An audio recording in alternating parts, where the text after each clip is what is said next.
مرحبا بنات، شلونكم؟ اليوم جيتكم بوصفة جديدة يستيك اللحم.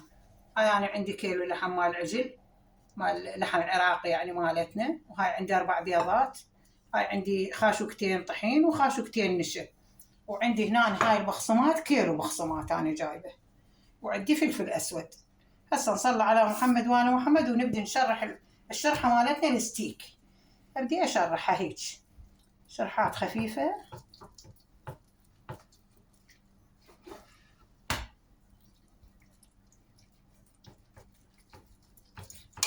وهاي بنات صارت هيجي، هذا حجمها. هسه راح نبدأ ندقهن.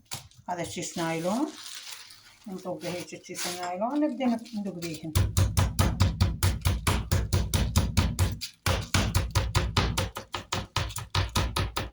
هاي بنات عشان صارت خفيفة ورا ما دقيناها. هسه نبدأ نطق البيض.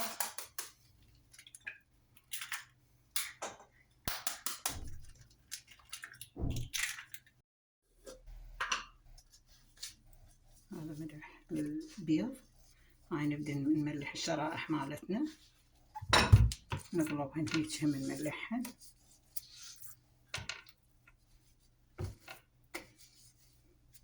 نبدأ نوقف فلفل أسود نقلبها همينة. وهاي هسه هنا همينة بالنشا والطحين وهم بالبيض وهمينة على البخصمات. كلنا نفس هاي الطريقة نسوي.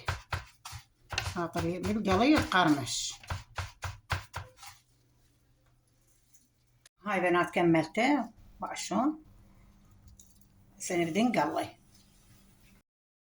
هاي نسوي شوربة، نحضر الشوربة، نبدأ نقلي الستيك. الشوربة مالتنا جاهزة.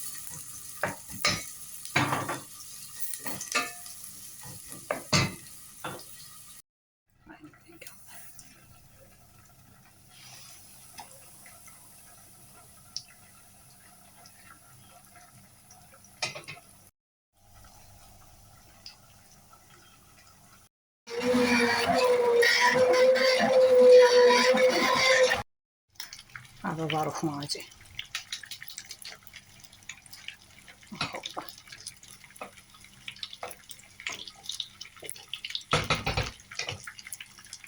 هاي حبايبي، هاي النتيجة النهائية.